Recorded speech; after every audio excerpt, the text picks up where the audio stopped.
समस्त देशवासियों को कृष्ण जन्माष्टमी की हार्दिक शुभकामनाएं एवं बधाई।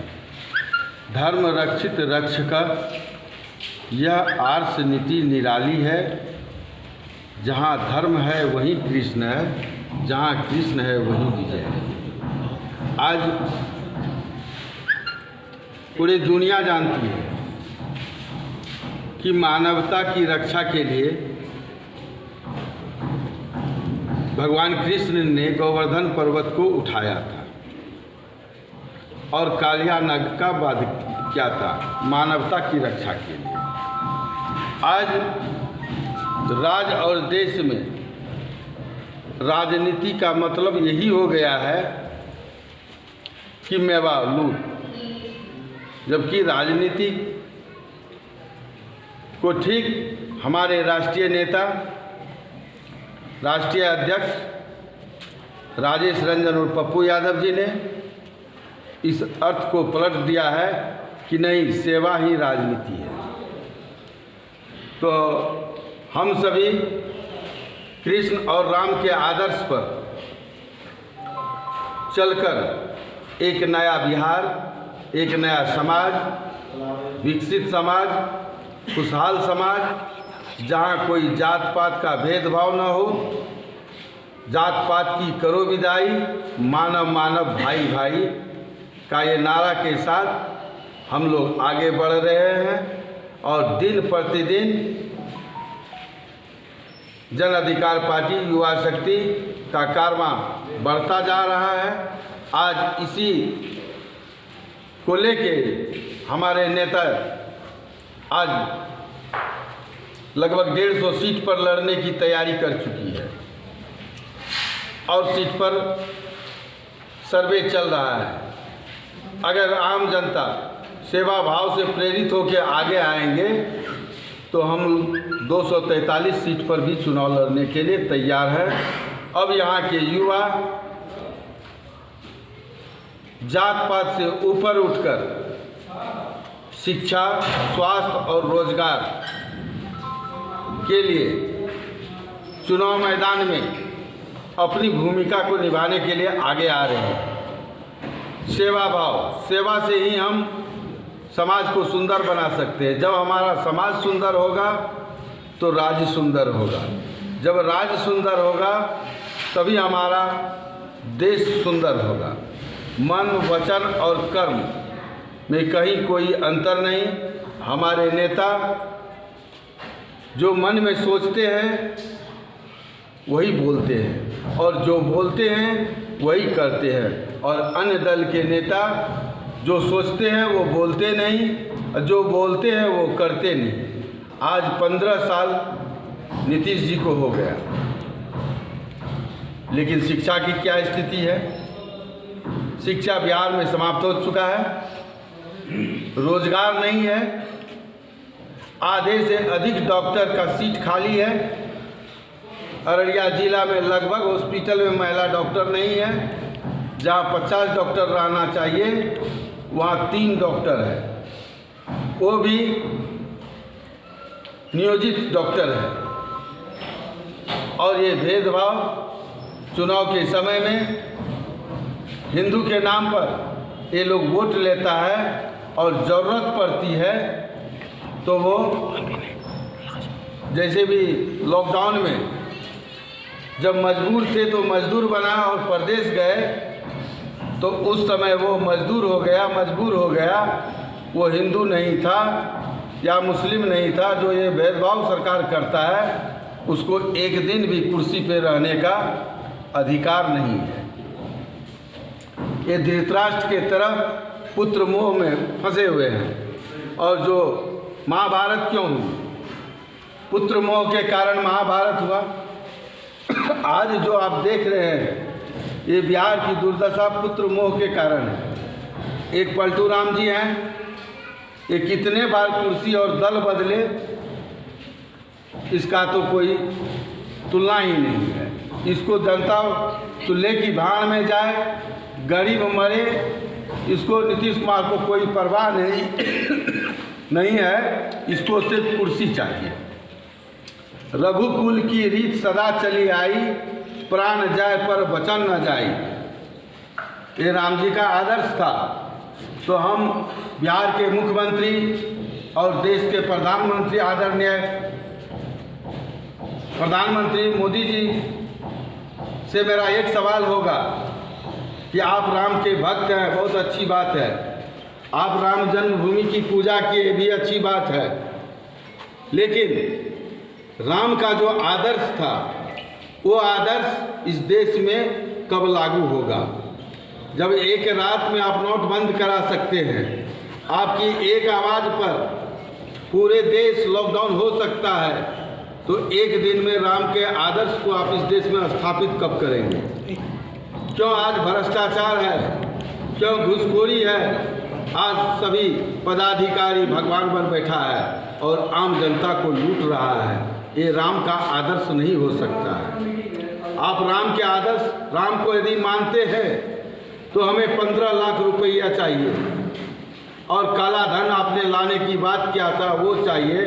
2 करोड़ प्रत्येक वर्ष नौकरी देने का बात किया था, 6.5 वर्ष यानी 13 करोड़ नौकरी आज तक आपने नहीं दिया। तो मुंह में राम बगल में छुरी, ये नहीं हो सकता है। पहले आप ओली जी से बात कीजिए। आज नेपाल के प्रधानमंत्री कहते हैं कि राम का जन्म नेपाल में हुआ था। आप सही हैं या नेपाल सही है? हम तो जानते हैं कि मोदी जी आप सही हैं कि राम का जन्म भारत में हुआ था, लेकिन एक राम के चरित्र पर आपने जब कोई काम नहीं किया, नेपाल के प्रधानमंत्री भी कोई काम नहीं किया, तो इसलिए वहाँ के जनता को राम के नाम पर बांका के नेपाल की सत्ता हथियाना चाहता है। और आप जब राम का भक्त हैं और राम की बात को मानते हैं, तो अभी बिहार और बंगाल में जो चुनाव है, अपने किए हुए वादे को आप लागू करें। आप चुनाव में कहे थे कि किसानों को फसल का हम दुगुना लाभ देंगे, तो हमारा मक्का 2200 रुपया केजी था, कुंटल था, और आज 900 रुपया कुंटल है। मोदी जी यही है आपका वादा? दुगुना तो आप किए नहीं, लेकिन आधा कर दिए। यही है सबका साथ सबका विकास, यही है रघुकुल की रीत सदा चली आई, प्राण जाए पर वचन न जाई। आप कैसा राम भक्त हैं? राम के आचरण को अपने जीवन में उतारिए। समय आपके साथ बहुत है। भारत की जनताओं ने आपको बहुत प्यार किया, बहुत ज़्यादा प्यार किया, और फिर दोबारा आपको गद्दी पे बैठाया है। उसका लाभ जनता को मिलना चाहिए। लेकिन पुराण में एक कहावत है, जिस देश का राजा गुणवान हो, पुण्यवान हो, वहाँ के जनता को अधिक लाभ होता है, और जिस राज्य और देश का राजा भ्रष्ट हो, वहाँ के जनता को महामारी, भूखमरी, अकाल, सुखाड़, बाढ़, अनेक आपदा उसके समक्ष उसके जनता को भोगना पड़ता है। ये पूरी दुनिया जान रही है। आप अपने वादा पर आइए। आज जनता जात पात से उठकर माननीय पप्पू यादव जी के सेवा भाव को देखकर उनके कदम से कदम मिलाकर एक नए बिहार, खुशहाल बिहार, शिक्षित बिहार, रोजगार युक्त बिहार और गुणवत्तापूर्ण स्वास्थ्य व्यवस्था को लेकर आगे बढ़ रहे हैं। और सारे हर जाति के आदमी, हर जाति धर्म से ऊपर उठकर माननीय पप्पू यादव जी को साथ दे रहे हैं। और एक तरफ पुत्र मोह में फंसकर बिहार को सर्वनाश पहले 15 वर्ष छपड़ा वाले ने किया, अब 15 वर्ष नालंदा वाले ने किया। दोनों का 15-15 हो चुका है। बिहार की जनता 30 वर्ष की क्या है लाचारी? अधिकार मांगे हर बिहारी। आज किसानों की समस्या क्या है? आज किसान आत्महत्याएं कर रही है। पैसे के अभाव में न अपने बच्चे को पढ़ा रहे हैं, न इलाज करा पा रहे हैं, न अपनी बेटी की शादी वो कर रहे हैं। तो मोदी जी आप इस पर काम कीजिए, तब ना आप आगे बढ़िएगा।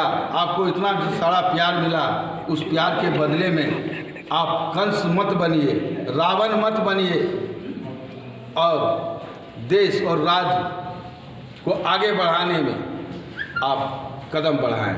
नहीं तो एक कहावत आपका एक पोस्ट देखे थे, आपकी माँ कह रही है मोदी जी बिहार मत जाओ, बिहार में पप्पू यादव है, बहुत ईमानदार है, इसलिए बिहार मत जाना। तो आपने जो झारखंड का, दिल्ली का, हरियाणा का, महाराष्ट्र का जो परिणाम आया है, इस बार बिहार आपका पूरा सफाया कर देगा।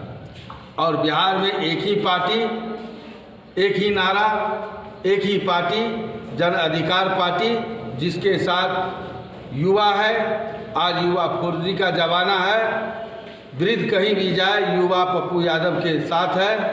और विकास, बिहार के विकास के मानचित्र पर देश के नंबर 1 राज्य बनाना चाहता है। इन्हीं संकल्प के साथ हम लोग आगे बढ़ रहे हैं और प्रत्येक दिन इसकी कारवां बढ़ रहा है। आज जन अधिकार पार्टी को किसी गठबंधन की आवश्यकता नहीं है। अगर मौका मिला,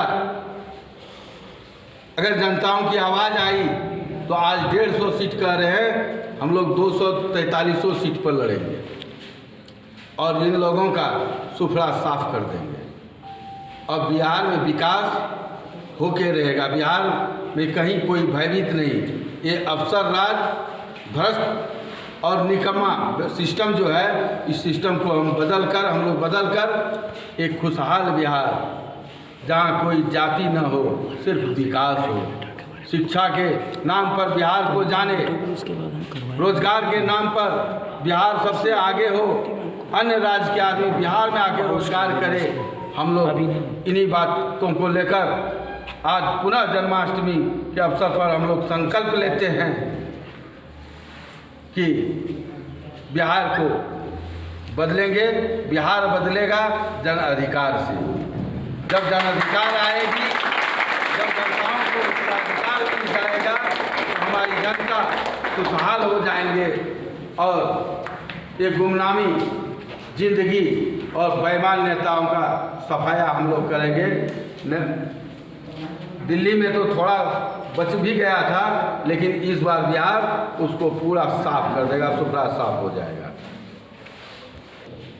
हमारे साथ जुड़े हुए हैं प्रदेश कार्यकारिणी अध्यक्ष जन अधिकार पार्टी के माननीय प्रिंस विक्टर यादव जी। आज हम उनसे कुछ सवाल करने वाले हैं, तो चलिए शुरुआत करते हैं। तो आपका बिहार में बाढ़ को लेकर क्या ख्याल है, क्या कहना है इस पर आपको? बिहार में प्रत्येक वर्ष बाढ़ आती है, आना तय है। यह बाढ़ नेता और पदाधिकारी के मिली भगत से बाढ़ को लाया जाता है। यहाँ के किसान और गरीब आदमी को तबाह करने के लिए, और उसका वो राजनीतिक इस्तेमाल करते हैं। जब बिहार में प्रत्येक वर्ष बाढ़ आती है तो बिहार सरकार और ख़ास करके कोसी, सीमांचल, मिथिलांचल की जनताओं ने जिस भी दल को अपना समर्थन दिया है, उसी दल की सरकार बनी है। और फिर कोसी, सीमांचल, मिथिलांचल के आम आदमियों के साथ धोखा क्यों, सौतेलापूर्ण व्यवहार क्यों नहीं? मैं नीतीश जी से पूछना चाहता हूँ, क्यों नहीं हाई डैम की व्यवस्था आपने किया? अगर आप हाई डैम बनवा देते तो बिहार, खास करके उत्तरी बिहार में बाढ़ और सुखाड़ से निजात मिल जाता। और आप जानबूझ करके, इसमें आपको अपार कमाई होती है, इसलिए आपने भेदभाव कर यहाँ के जनताओं के साथ आपने धोखा किया है। धोखा ही नहीं, माँ धोखा किया है। आप वादा करते हैं कुछ, निभाते भी नहीं हैं। कोसी सीमांचल के हर ज़िले में हर साल किसान को क्षति का, कोई भी फसल का उसे रुपया नहीं मिलता। इस पर आपका क्या कहना है? इस साल भी अररिया ज़िला में किसी भी किसान को अभी तक धान की फसल की क्षति का एक भी रुपया नहीं आया। इस पर आपका क्या ख्याल है? ये तो हम पहले ही आपको बता दिए कि नेता और पदाधिकारी के गठजोड़ से बाढ़ आती नहीं है, बाढ़ को लाया जाता है चुनाव के समय में। और बाढ़ के नाम पर नेता और पदाधिकारी मालोमाल हो जाते हैं। कहीं छिटपुट व्यक्ति को लाभ देता है और बाद बाकी या तो उसका खाता गलत हो गया, नाम सही नहीं है, 200 नहीं 50 आदमी का नाम दो, भेदभाव करते करते समय समाप्त हो जाता है और आम जनता को लाभ नहीं मिलता है। अररिया जिला के 6 विधायक सांसद के मुंह में आवाज़ नहीं है। इस लोग को भी मोटा रकम मिलता है, इसके बगल में रिश्वत मिलता है। विधायक का घर जिस गांव में है उस गांव में भी लाभ नहीं मिलता है। एक विधायक के घर को बचाने के लिए हजारों घर को बर्बाद किया जाता है। बांध नहीं काटने दिया जा रहा था कि मछली पकड़ का मछली समाप्त हो जाएगा, लेकिन हजारों घर बर्बाद हो गया। जी, यही कारनामा है यहाँ। मेरा एक सवाल ये भी है कि बिहार शिक्षा व्यवस्था लेकर, जहाँ की लॉकडाउन में सभी चीज़ें अभी खुले हुए, होटल हो, रेस्टोरेंट हो, बाकी सभी चीज़ दुकान खुले हुए, लेकिन बिहार का स्कूल खुला हुआ नहीं है, ना ही एक कोचिंग खुला है। इस पर आपका क्या ख्याल है? देखिए, मैकाले ने कहा था, मैकाले का कथन है कि जिस राज्य में या जिस देश में लंबे समय तक राज करना हो तो वहाँ के शिक्षा को समाप्त कर दो और कानून व्यवस्था को समाप्त कर दो, तभी हम अधिक समय तक राज करेंगे। ये मैकाले का कथन था। आज उसी का, वो अंग्रेज था जो हम पे शासन किया, आज उनके जाने के बाद उन्हीं के सिद्धांत पर फुट डालो और राज करो की नीति पर ये हमारे नीतीश कुमार जी काम कर रहे हैं। इसको शिक्षा से कोई मतलब नहीं है, कोई मतलब नहीं है। और एक जो शिक्षा मंत्री होते थे और उसकी पत्नी प्राइवेट स्कूल का बिहार एसोसिएशन का अध्यक्ष होता है, दोनों तरफ का माल आप ही खाते हैं। चोर चोर मौसेरा भाई, फिर शिक्षा की बात हम कहाँ से करेंगे? जी, आपका आज तक आपने कभी सदन में नहीं सुना होगा और कभी डिबेट में आप नहीं देखे होंगे कि शिक्षा पे कभी बहस होती है। जी, आपका धन्यवाद कि आप हमारे धराधर न्यूज़ के लिए कुछ समय निकालकर हमारे साथ खास बातचीत किए, और आपका बहुत बहुत धन्यवाद। और हम उम्मीद करेंगे कि बिहार के कोसी सीमांचल के किसानों को मुआवजा मिले, जिसके लिए आपकी पार्टी हर साल आंदोलन करती है। तो हमारे खास बातचीत में शामिल होने के लिए आपका धन्यवाद। अररिया से वीडियो जर्नलिस्ट रुपेश कुमार के साथ दिलखुश झा, धराधर न्यूज़। धन्यवाद।